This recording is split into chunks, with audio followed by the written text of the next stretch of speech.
बच्चों, अपना पहला पाठ चल रहा था देव तुम्हारे कई उपासक। इस पाठ का अपन ने भावार्थ समझ लिया था। फिर अपन ने इसके ये प्रश्न उत्तर भी हल कर लिए थे, ये भी अपन ने समझ लिए थे।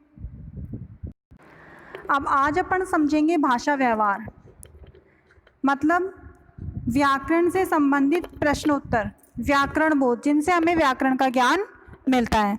तो इसमें अपना प्रश्न है, निम्नलिखित शब्दों के पर्यायवाची लिखिए। आप सभी पर्यायवाची शुरू से पढ़ते आ रहे हैं। पर्यायवाची किसे कहते हैं? पर्यायवाची का मतलब होता है समान अर्थ वाले शब्द। मतलब शब्द तो कितने होंगे? दो होंगे, लेकिन उन शब्द चाहे दो हो, चाहे चार हो, चाहे छह हो, चाहे कितने भी शब्द हो, लेकिन उन सारे शब्दों का अर्थ क्या निकलेगा? एक ही निकलेगा, समान निकलेगा। तो समान अर्थ वाले शब्दों को क्या कहते हैं? पर्यायवाची कहते हैं। और इन्हें समानार्थी शब्द भी कहा जाता है। समानार्थी मतलब समान अर्थ वाले शब्द। जैसे अपन पर्यायवाची लेते हैं, एक अपन उदाहरण के तौर पे समझते हैं घोड़ा। घोड़े को अश्व भी बोलते हैं, घोटक भी बोलते हैं। तो ये अश्व और घोटक ये क्या है? ये एक ही जानवर का बोध करा रहे हैं। शब्द तीन है अपने पास, अश्व भी है, घोड़ा भी है, घोटक भी है, लेकिन ये बात किसकी कर रहे हैं? सिर्फ और सिर्फ एक की बात कर रहे हैं। तो समान अर्थ वाले शब्दों को क्या कहेंगे? पर्यायवाची कहेंगे। जो विभिन्न प्रकार के शब्द मिलकर के एक ही शब्द का एक समान अर्थ का बोध कराते हैं, उसे हम पर्यायवाची कहते हैं। तो अपना पहला इसके अंदर प्रश्न आता है माधुर्य। माधुर्य का मतलब क्या होता है? मिठास। तो अपन इसका पर्यायवाची मिठास भी लिख सकते हैं, मधुरता भी लिख सकते हैं, मधुर भी लिख सकते हैं। आगे अपना आता है साहस। साहस का मतलब क्या होता है? जिसको किसी चीज़ का कोई डर नहीं लगता। तो इसका पर्यायवाची क्या हो जाएगा? निडर हो जाएगा। आगे आता है मंदिर। मंदिर आप सभी जानते हो, मंदिर किसे कहते हैं? जिसमें हम पूजा करने जाते हैं। तो इसका पर्यायवाची हम क्या लिख देंगे? देवालय, मतलब देवताओं का घर, देवालय। आगे आता है देव। देव का पर्यायवाची क्या हो जाएगा? ईश्वर, देवता। देवता भी हो सकता है, ईश्वर भी हो सकता है। आगे आता है हाथ। हाथ का पर्यायवाची हो जाएगा कर। कर मतलब हाथ। हस्त मतलब हाथ। आगे आता है पूजा। पूजा का पर्यायवाची हो जाएगा आरती। फिर आगे अपना आता है दिए गए शब्दों के अर्थ लिखिए और वाक्यों में प्रयोग करके उनके अर्थ स्पष्ट कीजिए। हमें इन शब्दों के अर्थ लिखने हैं और फिर बाद में इनका वाक्यों में प्रयोग इस तरह से करना है कि इनका अर्थ स्पष्ट हो सके। जैसे अपना पहला आता है कर। कर अपन किसको कहते हैं? हाथ को कहते हैं। मैंने बताया ना, हाथ को अपन कर कहते हैं। तो अपन इसका अर्थ लिखेंगे पहले हाथ, फिर अब अपन इसका वाक्य में प्रयोग करेंगे। अब कर का अपन वाक्य में प्रयोग क्या करेंगे? जैसे हाथ का वाक्यों में प्रयोग करो, जैसे हमें अपने सभी कार्य अपने स्वयं के हाथों से करने चाहिए। भगवान की पूजा हमें हमारे स्वयं के कर कमलों से करनी चाहिए। भाव आप सभी जानते हो भाव किसे कहते हैं? इसका अपन वाक्य में प्रयोग करेंगे। भाव यानी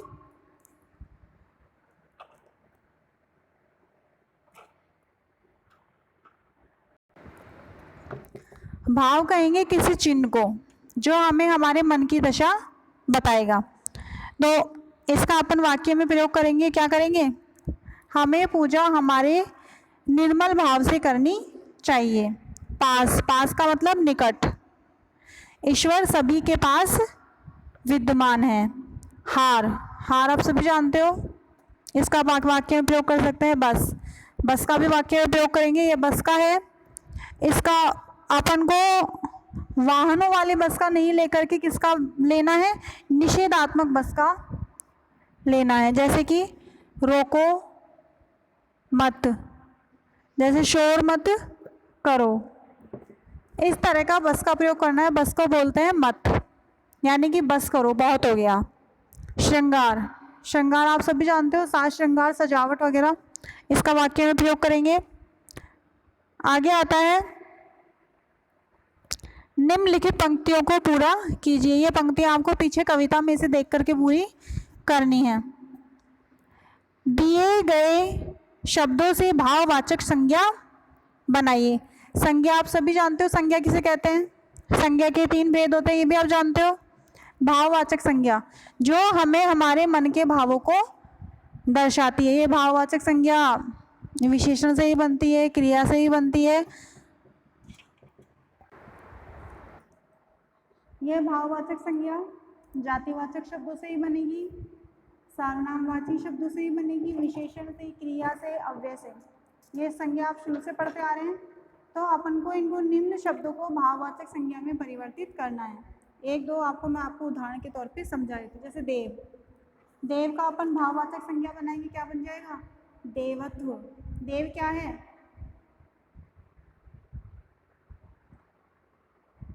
देव मतलब जो हमारे जो आराध्य हैं उन्हें हम देव कहेंगे। और भाव मतलब उसके अंदर वो भाव भी होना चाहिए। देवत्व मतलब देवता का भाव होना।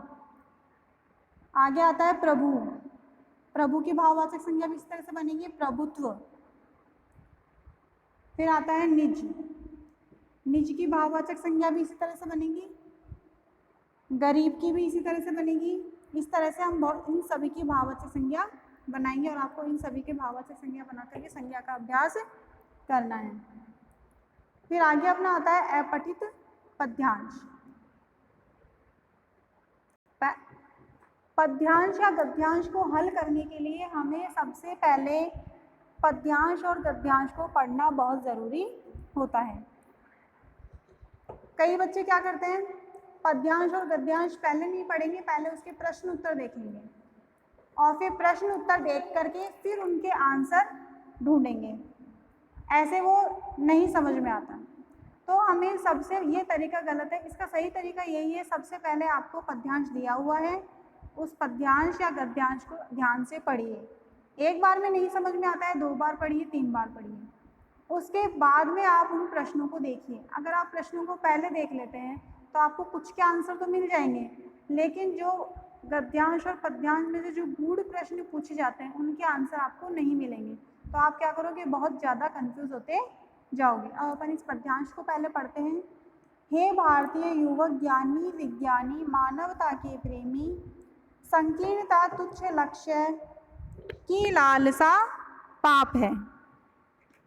इस पद्यांश में क्या बताया गया? भारतीय युवक को संबोधित किया गया है कि हे भारतीय युवक, ज्ञानी विज्ञानी, तुम बहुत बड़े ज्ञानी हो और बहुत ज़्यादा तुमने विज्ञान का जो ज्ञान में जो तुमने विशिष्ट ज्ञान प्राप्त किया है उसे अपन क्या कहेंगे? विज्ञानी कहेंगे। तुम बहुत ज़्यादा विज्ञानी हो, मानवता के प्रेमी हो और संकीर्णता तुच्छ लक्ष्य की लालसा पाप है। संकीर्णता किसे बोलते हैं?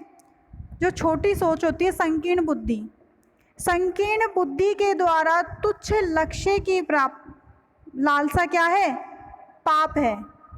तो हमें हमारी छोटी सी बुद्धि रख करके किसी भी क्योंकि हमारी बुद्धि क्या होगी? छोटी होगी, संकीर्ण होगी, तो हमारा लक्ष्य भी क्या होगा? संकीर्ण होता जाएगा। तो हम क्या करेंगे? छोटे से लक्ष्य की तरफ बढ़ते जाएंगे और इस तरह से हमारी गति नहीं हो सकती, हम सफल नहीं हो सकते। तो ये क्या कह रहा है? संकीर्ण बुद्धि से तुच्छ लक्ष्य की लालसा करना क्या है? पाप है। इसलिए मनुष्य का लक्ष्य कैसा होना चाहिए? बड़ा होना चाहिए, जो सबके लिए हितकारी हो। अब ये क्या कह रहा है? मेरे सपने बड़े, मैं मेहनत करूँगा, मेरा देश महान हो, धनवान हो, गुणवान हो।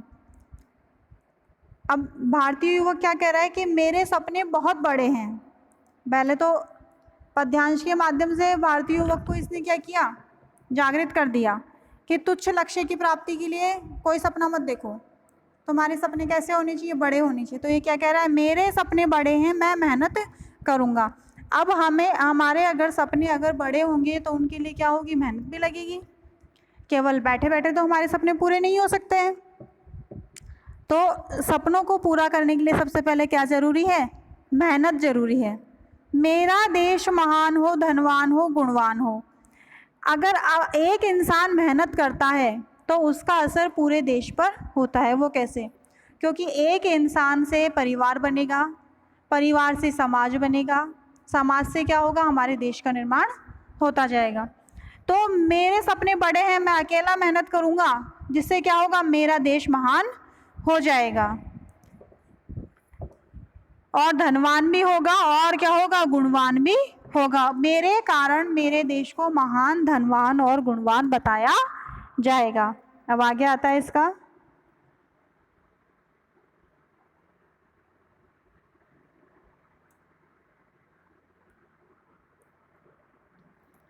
कहीं भी धरती पर उससे ऊपर या नीचे दीप जलाए रखूँगा, जिससे मेरा देश महान हो। क्या कह रहा है ये? कि मैं चाहे धरती पर कहीं पर भी रहूँ इस देश के अंदर, वहाँ पर क्या होगा? मैं चाहे ऊपर रहूँ चाहे नीचे रहूँ, मैं क्या करूँगा? हमेशा एक आशा का दीप जलाए रखूँगा। मैं कभी भी निराश नहीं होऊंगा, कभी भी हताश नहीं होऊंगा, जिससे क्या होगा? मेरा देश महान हो जाएगा। और मुझे क्या आशा रहेगी? हमेशा मुझे यही आशा रहेगी कि मेरा सपना बड़ा है और मैं इस सपने की पूर्ति के लिए मैं बहुत मेहनत करूँगा।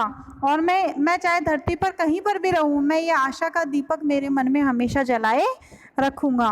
अब है पद्यांश को पढ़कर दिए गए प्रश्नों के उत्तर दीजिए। प्रस्तुत पद्यांश का शीर्षक बताइए। इस पद्यांश में जो व्यक्ति है जो ये बात कर रहा है, वो ये बात किसके लिए कर रहा है? शीर्षक क्या होता है कि पद्यांश में किसके लिए बात की गई है? पद्यांश में किसके लिए बात की गई है? भारत को संबोधित करके बात की गई है, भारत के लिए कुछ करने गुजरने की बात की गई है। तो पद्यांश या गद्यांश चाहे कुछ भी हो, वो जिसके ऊपर निर्भर करेगा, जिसके अंदर उसका व्याख्यान होगा, वही क्या होगा? उसका शीर्षक होगा। तो इसका शीर्षक क्या है? मेरा देश। कवि ने किसे संबोधित किया है? किसे संबोधित किया है कवि ने? भारतीय युवक को। इसका आंसर क्या हो जाएगा? भारतीय युवक को संबोधित किया है एक लाइन के अंदर, हे भारतीय युवक ज्ञानी विज्ञानी। कवि के अनुसार पाप क्या है? संकीर्णता के द्वारा तुच्छ लक्ष्य की लालसा रखना क्या है? पाप है। गद्यांश में से ढूंढ के लिखना है। अपने सपनों की पूर्ति के लिए कवि क्या करना चाहता है? क्या करना चाहता है? सपनों की पूर्ति कैसे होगी? बहुत ज़्यादा मेहनत के द्वारा होगी। तो अपने सपनों की पूर्ति के लिए कवि मेहनत करना चाहता है। इस तरह का गद्यांश आपका पूरा हो जाएगा। अब आगे अपना आता है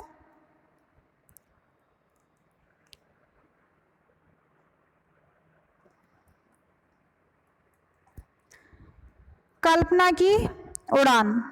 ये जो इस तरह के प्रश्न होते हैं, ये आपको अपनी सोच के अनुसार, अपनी बुद्धि के अनुसार देने होते हैं कि आपने इस पाठ से क्या सीखा, और आपको अपने मन के भावों को इस तरह के प्रश्नों में बताना होता है। अब जैसे कल्पना करके बताइए कि यदि आपकी ईश्वर आपकी कोई 2 इच्छा पूरी कर दे तो आप उनसे क्या मांगेंगे और क्यों?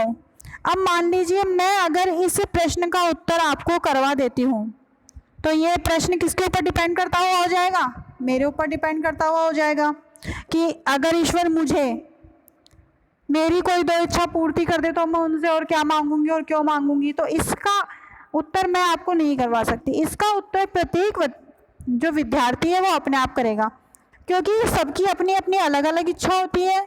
सब इस ईश्वर से अपनी अलग अलग प्रार्थना करते हैं, फिर उसके आगे आगे उनकी एक्सपेक्टेशंस और बढ़ती जाती है। तो यह व्यक्तिगत प्रश्न नहीं होकर के क्या है, ये सभी के लिए है। ये इसका आंसर एक समान नहीं हो सकता, इसलिए इस प्रश्न का उत्तर आपको अपने आप करना होगा, समझना होगा। और इस प्रश्न का उत्तर आपको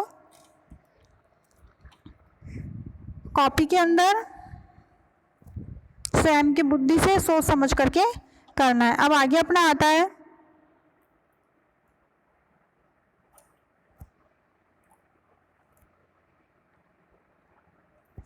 जानिए और कीजिए। मैंने आपको पाठ पूरा समझा दिया। आप इस पाठ से क्या जान पाए, क्या समझ पाए, और आप आगे क्या कर सकते हैं वो आपको करना है। इस पाठ के अंदर आपको बता दिया कि ईश्वर की प्राप्ति के, ईश्वर कि ईश्वर का प्रेम पाने के लिए व्यक्ति को क्या करना चाहिए, क्या ज़रूरी होता है, ये सारा आपको बता दिया। तो इन प्रश्नों को आपको पढ़ना है और स्वयं की सूझबूझ से, स्वयं की बुद्धि से इन प्रश्नों का उत्तर देना है। जैसे ईश्वर की दृष्टि में हम सभी समान हैं, कथन पर प्रकाश डालिए। हम सभी समान कैसे हैं? ईश्वर ने हम सभी को समान कैसे बताया है? तो ये जो कथन दे रखा है, इस कथन की व्याख्या आपको अपने आप करनी है। आगे आता है, ईश्वर पर चढ़ावा चढ़ाने के पीछे कौन कौन सी विचारधारा हो सकती है? सब व्यक्ति की अपनी अलग अलग विचारधारा होती है। सब व्यक्ति का मन एक जैसा नहीं होता, और जैसा उसका मन होगा वैसे उसके दिमाग में विचार चलेंगे, और जैसे उसके दिमाग में विचार चलेंगे वैसे ही वो अपनी क्या करेगा? प्रतिक्रिया करेगा। तो इस प्रश्न का आंसर भी आपको अपने आप करना है। आगे आता है, देश के विभिन्न धार्मिक स्थलों की जानकारी प्राप्त कीजिए। ये धार्मिक स्थलों की जानकारी आप अपने, वैसे तो आपको बहुत सारे पता होंगे धार्मिक स्थल, हरिद्वार, पुष्कर, केदारनाथ, नाथद्वारा, बहुत सारे हैं। और बहुत सारे अगर आप धार्मिक स्थल की जानकारी प्राप्त करना चाहते हैं तो आप नेट के ऊपर सर्च कीजिए, अपनी एसएसटी की बुक में देखिए, प्राचीन किताबें पढ़िए, जिससे आपका ज्ञान बढ़े। और इस प्रश्न का उत्तर भी आपको क्या करना है? स्वयं खोजना है। अब अपना ये पाठ 1 पूरा होता है। इसके आगे अपन एक बार उच्च स्तरीय विचार कौशल भी देख लेते हैं।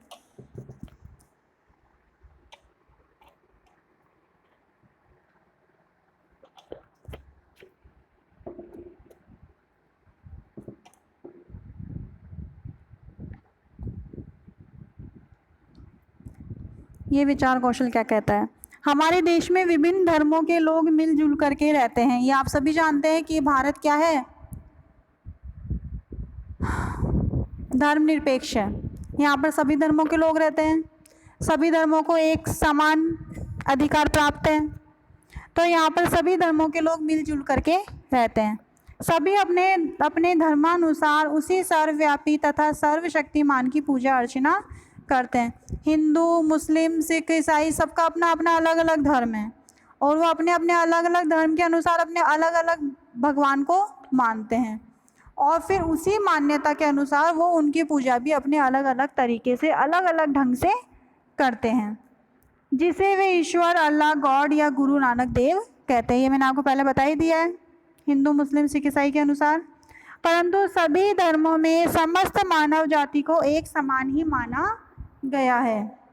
ये आप जानते हैं कि मानव जाति सभी को एक समान माना गया है, सभी को समान शक्ति दी है, समान बुद्धि दी है, समान एक तरह का शरीर दिया है, सब कुछ समान दिया है।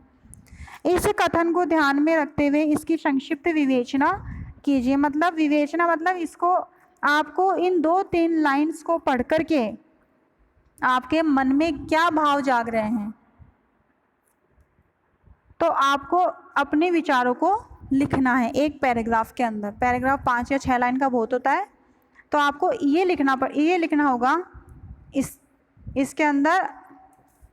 अब आपको ये पाठ 1 पूरा समझ में आ गया होगा। अगर नहीं समझ में आया हो तो आप कमेंट बॉक्स में कमेंट करके कोई भी प्रश्न पूछ सकते हैं।